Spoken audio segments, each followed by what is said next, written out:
The Road to Rediscovery is sponsored by BetterHelp.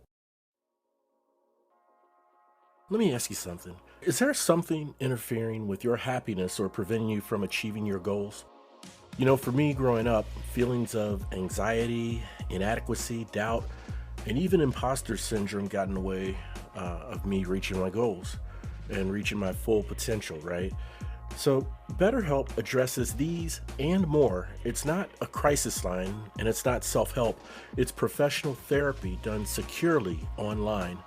BetterHelp will assess your needs and match you with your own licensed professional therapist. You can log into your account anytime and send a message to your therapist. You'll get timely and thoughtful responses, plus you can schedule weekly video or phone sessions so you won't have to ever sit in an uncomfortable waiting room as with traditional therapy. It's more affordable than traditional offline therapy, and get this, financial aid is even available. BetterHelp wants you to start living a happier life today. They mean it. Visit betterhelp.com/road to rediscovery. That's better, H-E-L-P, and join the over 1 million people taking charge of their mental health with the help of an experienced professional. And there's a special offer for our Road to Rediscovery listeners. Get 10% off your first month when you register at betterhelp.com/road to rediscovery. We're all on this journey of life together, and it sure feels good to know professional help is within our reach with BetterHelp. Again, that's better, H-E-L-P. Thanks to BetterHelp for sponsoring this podcast.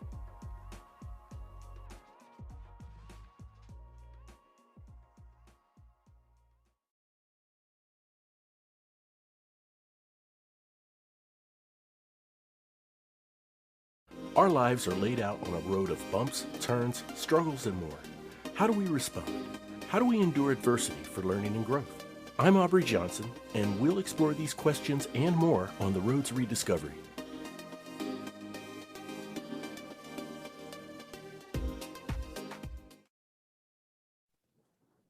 Hello, everyone, and welcome to another episode of the Road to Rediscovery. I'm your host, Aubrey Johnson. The Road to Rediscovery is about reflecting on life lessons to learn and grow from them, and of course, pay it forward to uplift others who are struggling. You know, on the Road to Rediscovery, we are passionate about giving you quality content in every episode. If you like what you hear on the show and would like to support, just visit roadtorediscovery.com/donate. That's road, the number 2, rediscovery.com/donate. We'll even give you a personal shout out in a future episode. And as always, there is no obligation. We are truly, truly grateful for your listenership. Now, in past episodes, you've probably heard me say that I was a military brat born on an Army base with both parents who served.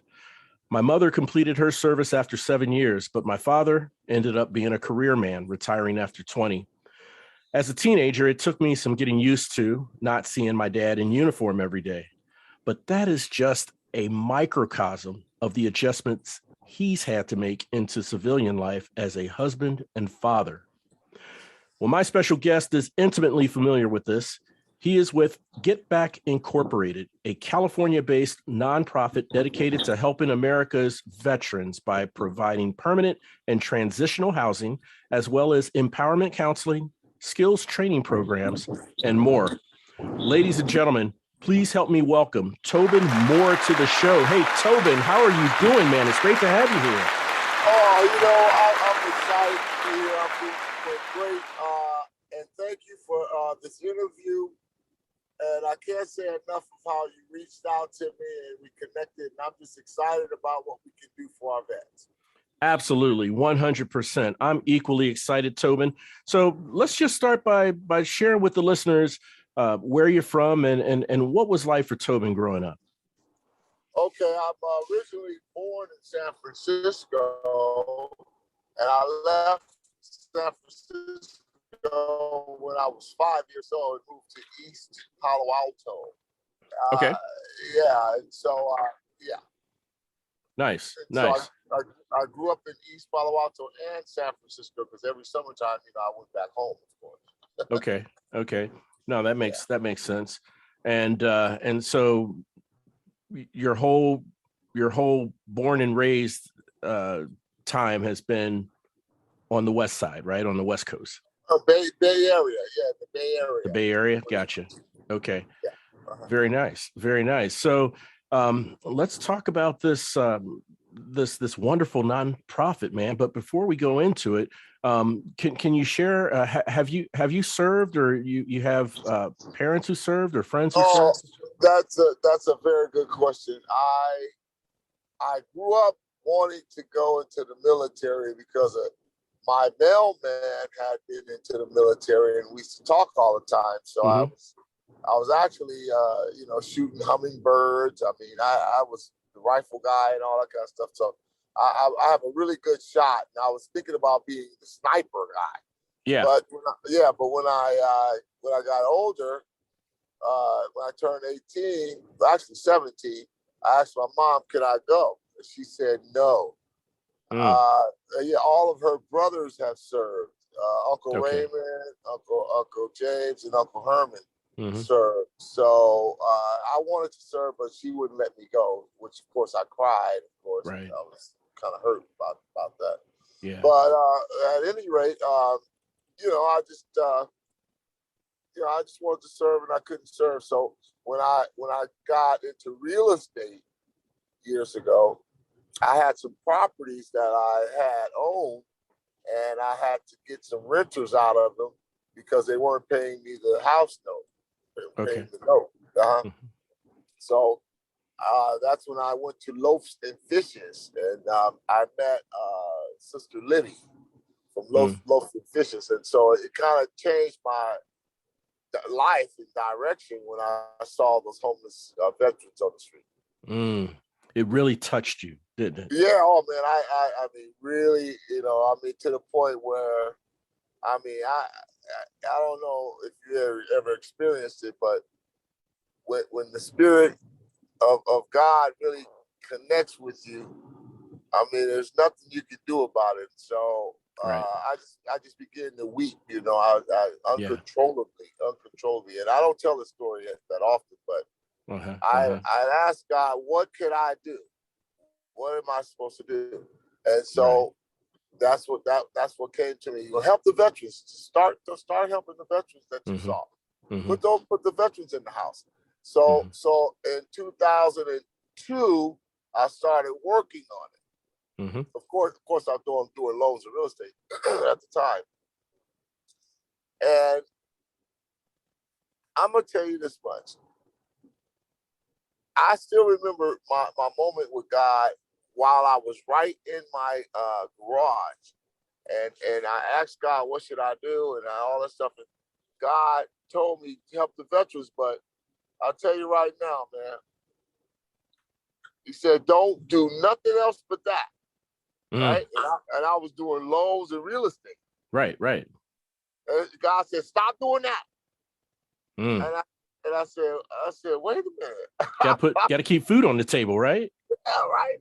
But I tell you, honestly, man, I couldn't close a loan and couldn't sell a house. About 6 months in, I couldn't close a loan, couldn't sell a house. So I had kind of dropped the ball on this thing, and then I got back in that same position, in that same garage in Elk Grove, and God stopped me again and said, didn't I ask you to do the veteran thing?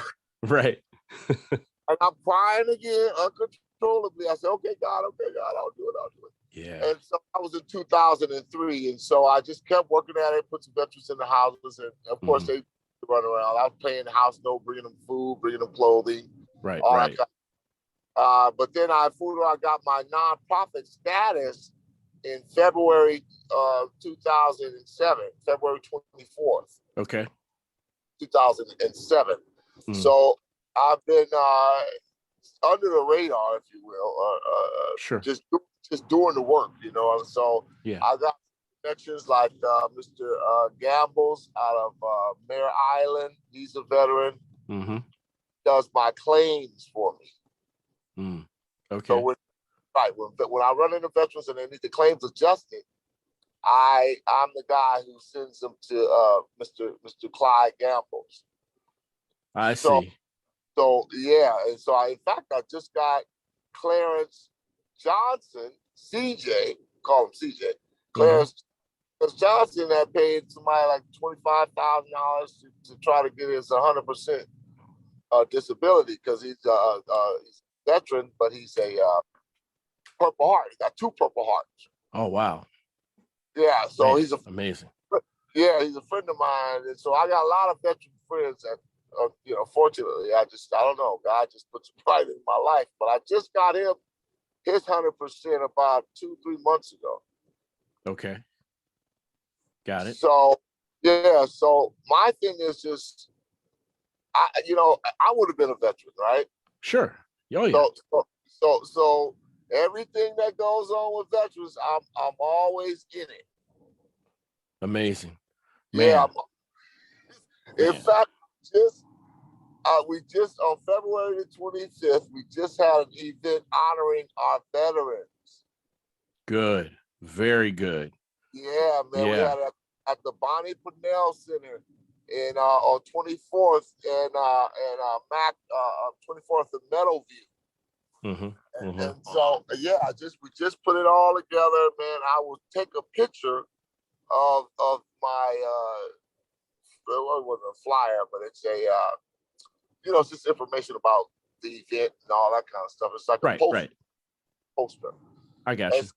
So anyway, this is all I do, man. I mean, all I do.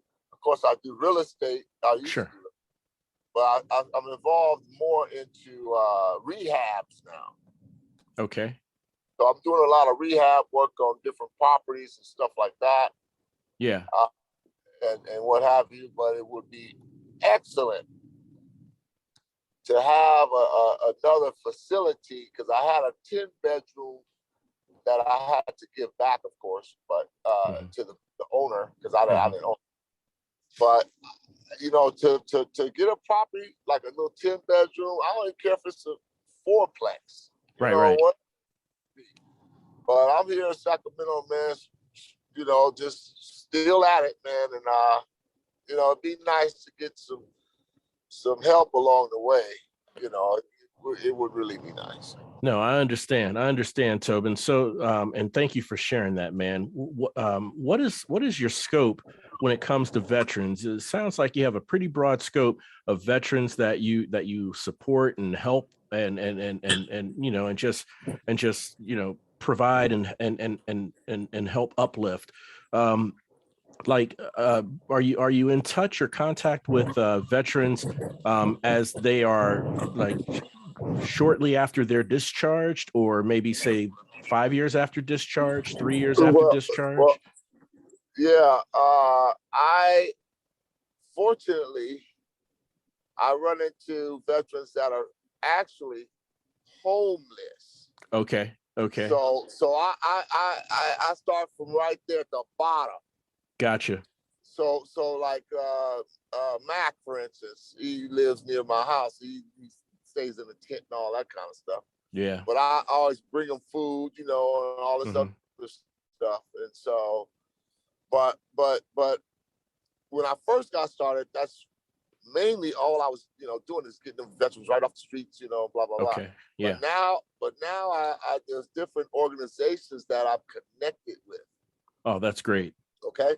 Yeah. So they do a lot of that first work, if you will, and then we'll take them into transitional housing and have them to become or get or receive permanent housing.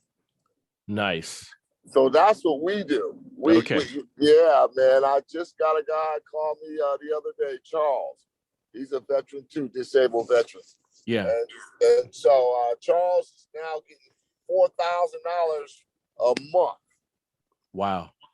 Yeah, he just got his disability, got 100% disabled. He's 100% disabled. He's in a wheelchair and all that. Yeah.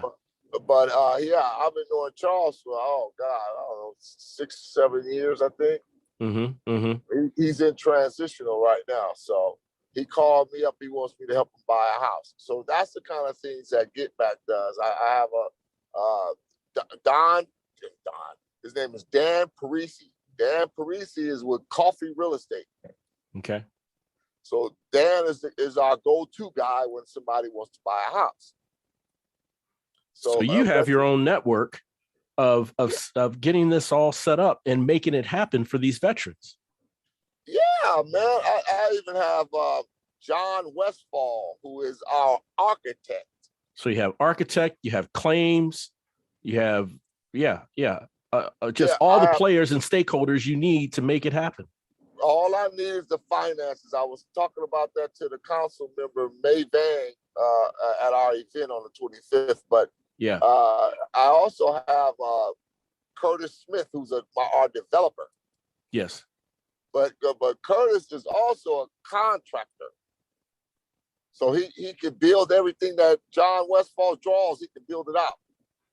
Man, Tobin, that is tremendous. That is tremendous. I mean, because the great work that you're doing, man, obviously takes a lot of resources, and it takes a lot of networking and knowing people, which you do. And so, to have the resources you do and to channel it in such a way that is life impacting, man, changing the lives of these men and women who have served this country. And speaking of that, I wanted to ask you, what are some of the common backgrounds of these veterans that you've come across? I know they've been homeless, but I'm wondering, what are your thoughts on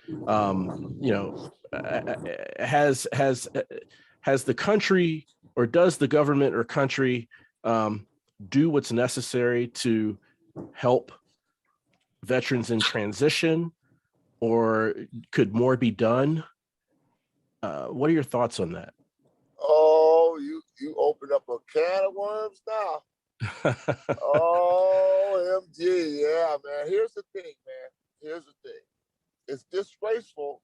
I'm glad I could talk to you or talk to your podcast people, whatever. But I really want the president and people who can make some changes hear what I gotta say. Yes, sir. Here's the thing, man. They have, unfortunately, pushed veterans off to the side completely, man. They care about dogs and cats more than they do human beings, man. I got you. Hey, listen, man, have you ever really sat and took a look at those commercials? Yeah, I have. Yeah. Oh man. You know what, man? They'll be 2, 3, 4 minutes into a commercial about a dog, man. Dogs. Yeah. But they don't want to help our veterans, man. And I'm sorry I'm getting loud. I apologize for getting loud.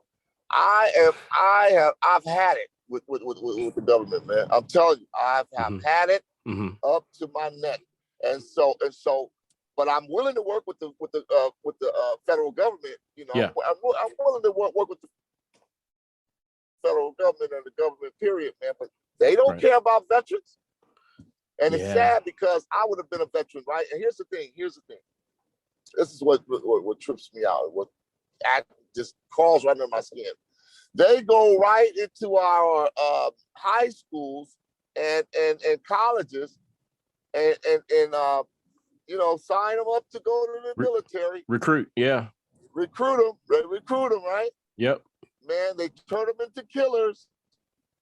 And after they turn them into killers, they send them back home and slap them in the face. Yeah.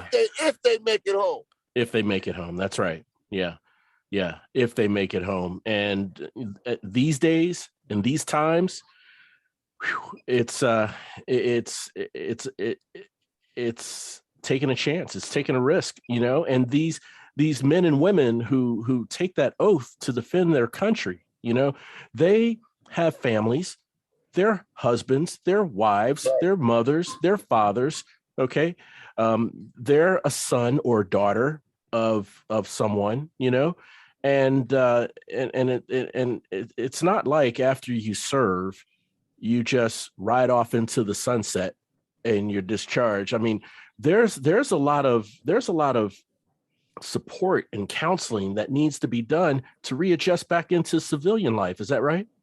That's exactly right. Because they come home, man, with PTSD and all Yes. kind of different psychological situations. And that's part of what we do too.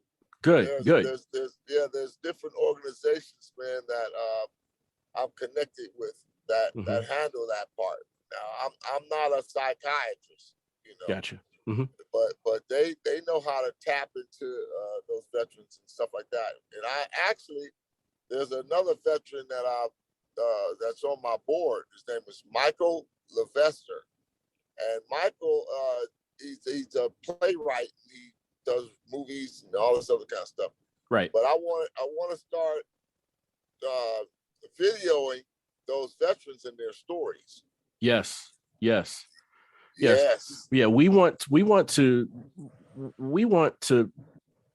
have a platform for these veterans to tell their story if they're willing to tell their story, and to talk about their journey, right? And talk about, what drove them or inspired them to defend their country, to take that oath. And then,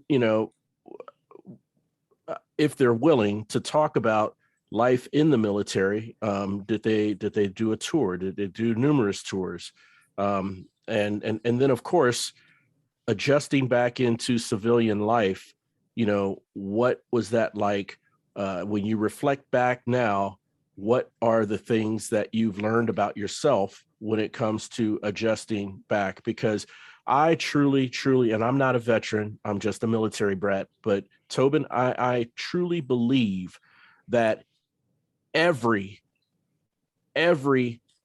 person who serves, who is honorably discharged, and they're going back into civilian, life, needs help.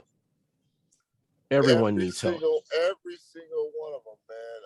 There's a guy that I send veterans to that come right off the streets. Yeah. And they do detox. Yep. See. Yeah. So that's what I see is folks, man, that served in the military, put their lives on the line for our freedom. Right. Come home and basically get slapped in the face. Yeah. And every time they go up to the VA, they give them the runaround. Yeah. So here's the scenario. You go to the military, you kill people for the government. You come back home, you got PTSD, everything like that. Mm-hmm. Your wife realizes now you're not the same guy. Right. So now you gotta go. Yeah. Somewhere else. Right? Yeah. Yeah. And then when you go somewhere else, they say, wait. Go to the VA. Let the VA help you. Mm-hmm. And they go to the VA, and the VA say, well, you come back next month. And then they go again. Oh no, we gotta have the doctors come back next month. Right. I mean, they give you the red tape. They give you the stone wall, man. You run into that wall, bam. Yeah. Man, about 3 or 4 times hitting that wall, man. You done got frustrated now. Yeah. Oh yeah. So now what do? You go back into your old behavior, right? That's right. Say, okay, well, guess what? I can't get nowhere. Let me drink some of this. Right. Or let me smoke some of that. Right. So So because they don't get the help that they need, they do that. Yeah, and that leads me to ask Tobin, because like you mentioned, they go back to the original behaviors because they hit a brick wall each time they try to get help from the VA or somewhere else, and so we have these veterans, these strong men and women who have defended our country. Some are addicts, some are alcoholics.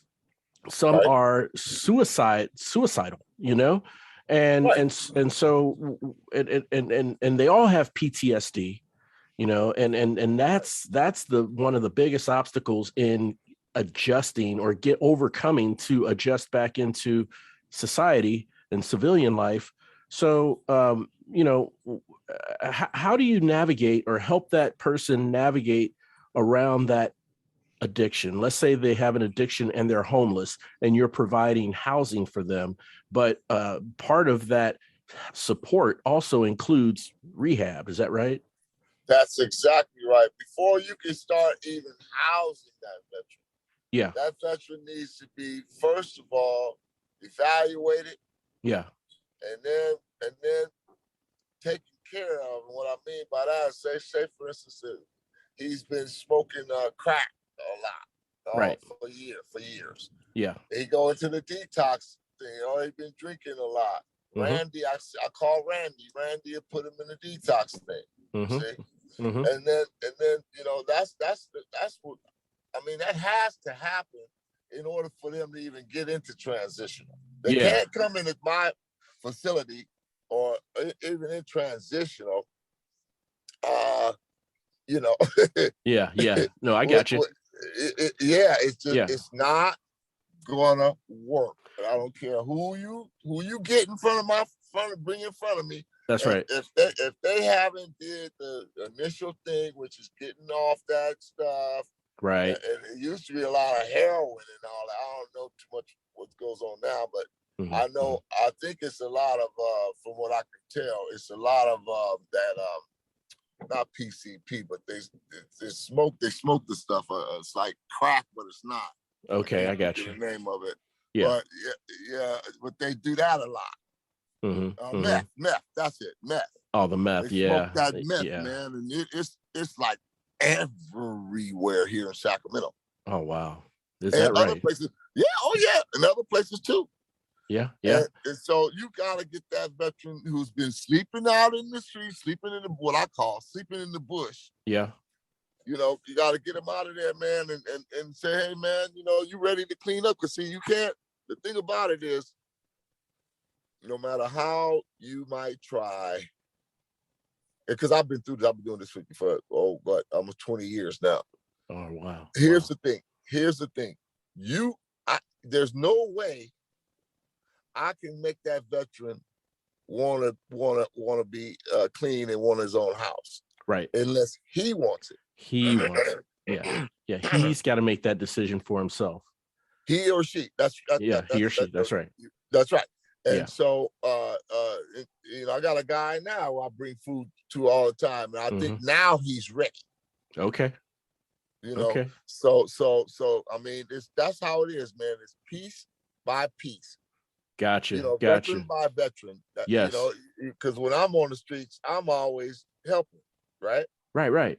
Whatever I can. So this other guy, he happened to be there the other day, and he said, "Oh man, thanks for bringing him some food. I bring him food all the time."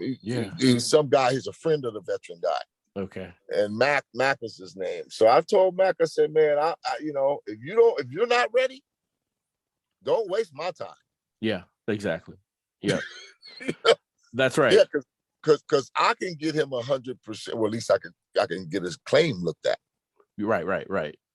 And see if because I don't know what his condition is. He might be getting me. Maybe he can get 80%. I don't know. But hey, that's a start. You can get his claim looked at. That's a start, man.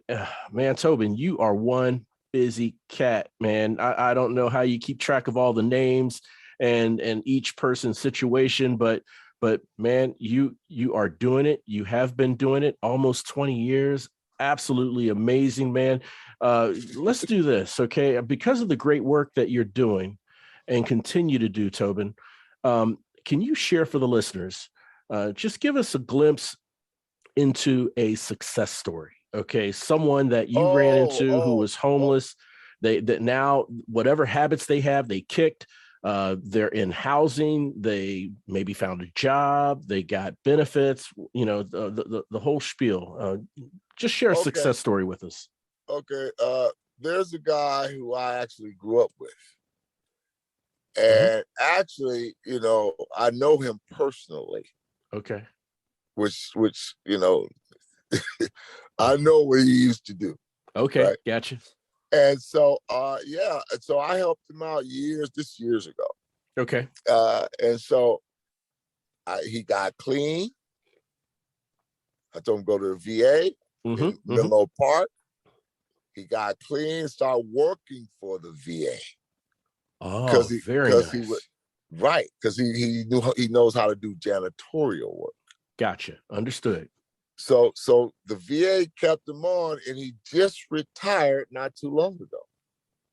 You gotta be kidding me. His name is Greg Davis, and he lives in Oakland. Okay. So that's one of my success stories that I'm really glad and proud about, because I know his mama, I know his dad. His dad passed away, but I know his sister Denise and Dennis and all that kind of stuff, and Floyd. So I helped him out, and so in fact, that's what this is really for me is all about. Yeah. I never really had any grants, right, kind of money like that. Yeah. So I just, it'd be nice. Yeah. But I get my reward from success stories like that. Makes sense. Makes 100% sense, Tobin. And so, 20 years of doing this, all the different veterans that you have worked with and continue to work with, all the different experiences that you've had in this space. When you reflect back, say 10, 15 years, with all you've learned and all you've encountered, what has that experience taught you about Tobin Moore? That I am a compassionate person. Right. And I cannot and will not just walk past the situation. Right. And act like, I didn't see that. Yeah. I didn't see what I thought I saw. You take action. Oh yeah, I take action. I could even give you I show you how I am. I went to my auntie's house. This is about 8 years ago, somewhere in there. She called me and told me, "Can you come fix fix my tub, because it's leaking downstairs into my unit downstairs." So I go to her house in San Francisco, man.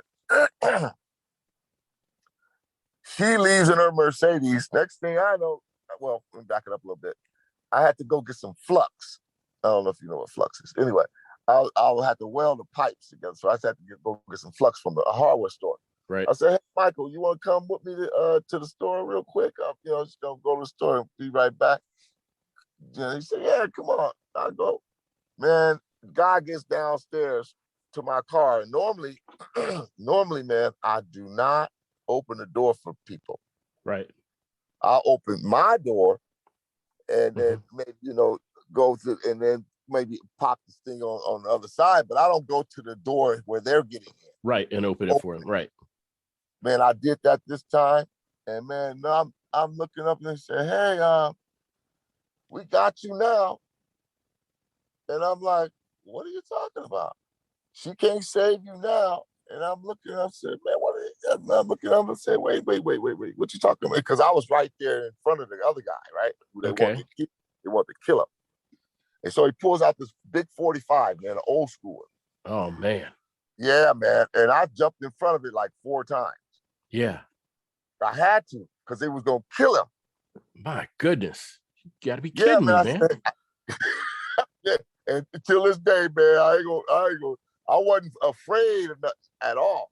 But man, looking back on that, yeah, woo! And if that would have been a hair trigger one, I wouldn't even be here, man. I mean, literally, I'd say, "Hey, man, we got to talk about this. I'm not gonna let you kill my brother. Right. And I'm not gonna let it happen. I'm not gonna let you do it. You don't even know him, Toby. He's not your brother," which was true. I didn't really know him. Right. I'm not gonna kill it.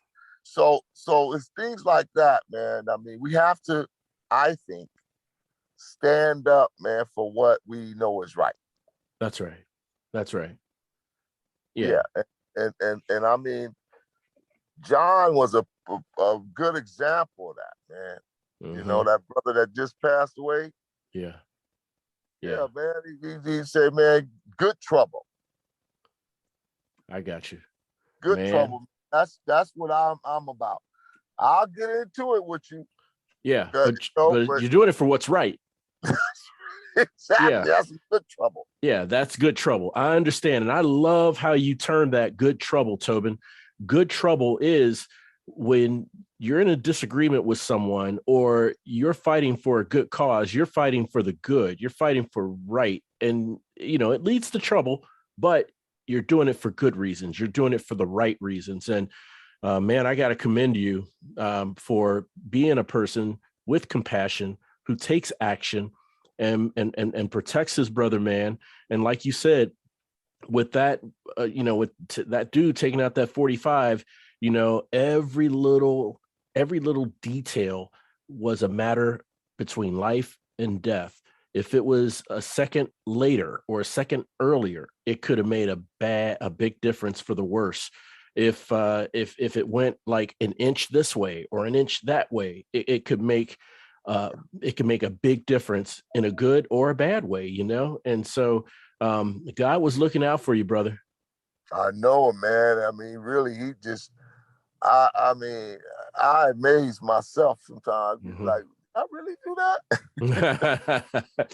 No, I hear you, man. So Tobin, how can the listeners connect with you, learn more about Get Back Incorporated, and do what they can to help America's veterans?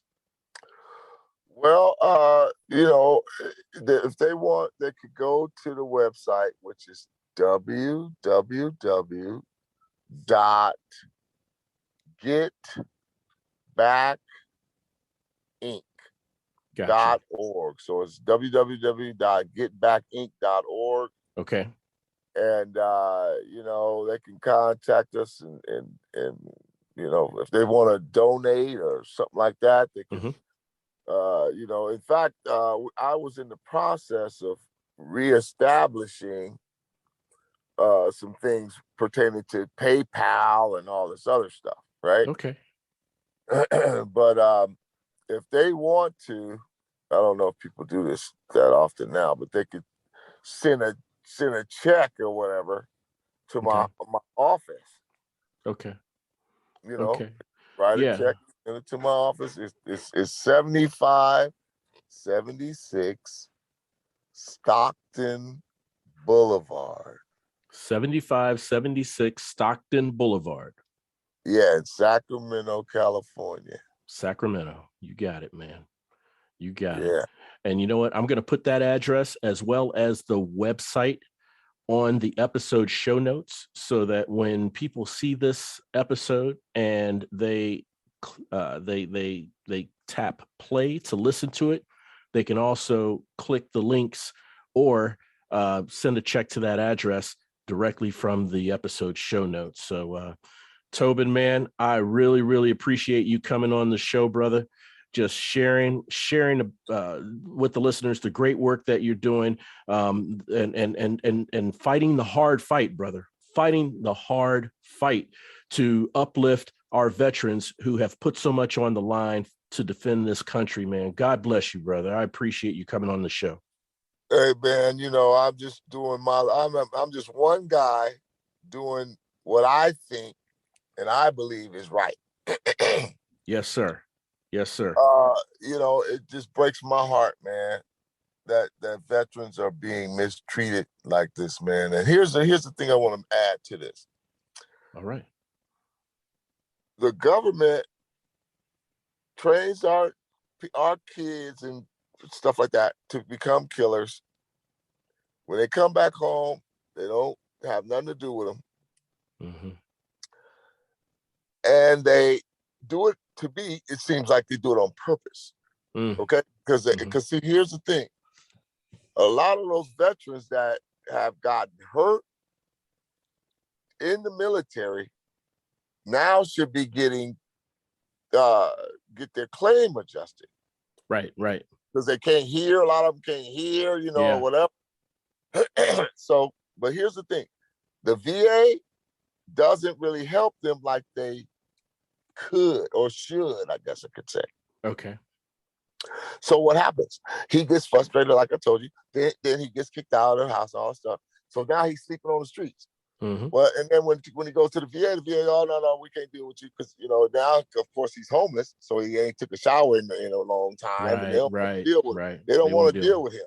Mm-hmm. His attitude is bad and all this other stuff, right? Yeah. So they say, no, we can't help you, and they do that. To me, they do it on purpose because they owe him a lot of money.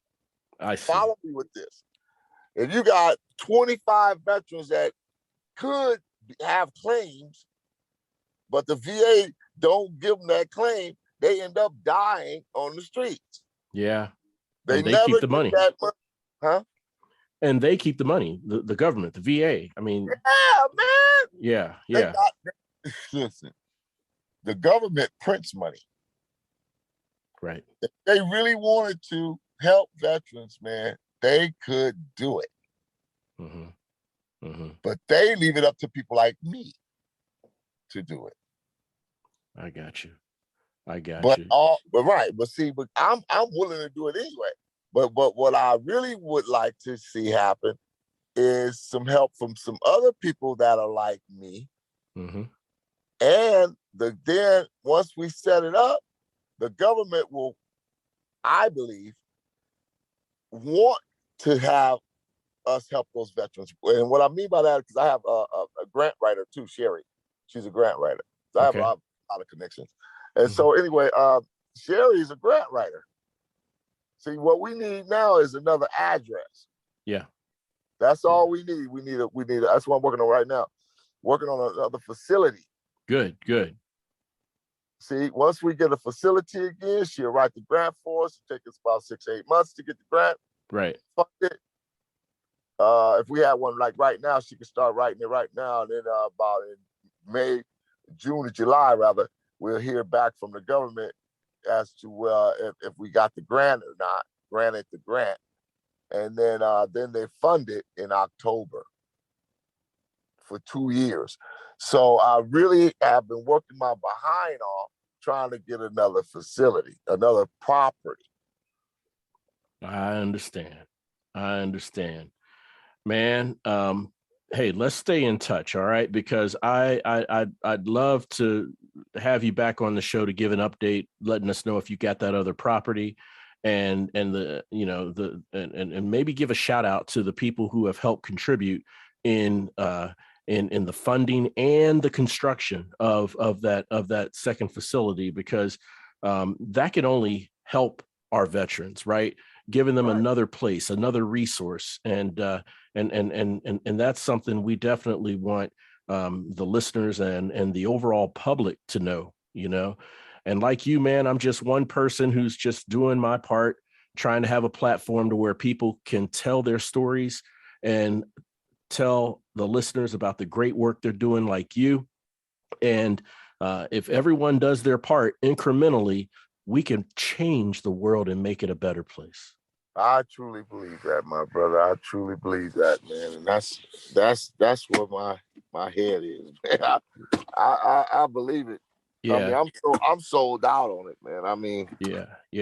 I believe, man, that together we can do it. But got all these people, the other, they wanna.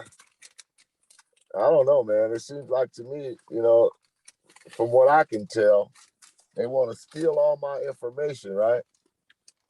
And get all my resources and stuff like that, and get this, because it's a lot of money. Actually, I haven't gotten any of it yet, but it's a lot of money that you can get from the government to help veterans with housing. Oh, sure. And training, and that's what we do. Yeah, I have a guy, Bob Vesger. He trains veterans for us, but I haven't been able to pay him. So he works with the schools, the high schools, and Consumers River College too. Gotcha. He trains veterans in construction work. So he's been waiting for me to get the funding that I need so I can pay him to do the training. Understood, man, Tobin, man, you got a lot going on, and it's a lot of good going on, man. So we're going to wrap it up right there, man. I can't tell you how pleased it has been for me, how it warms my heart to have you on the show. and talking about this great work, telling the stories and sharing the success stories with the listeners as well. Hey, just keep on pushing, brother. I really appreciate you coming on the show. Hey, man, thank you, and keep me in your prayers, man. And I just believe that God's going to supply all of our needs according to the riches and glory that's in Christ Jesus. I just believe it.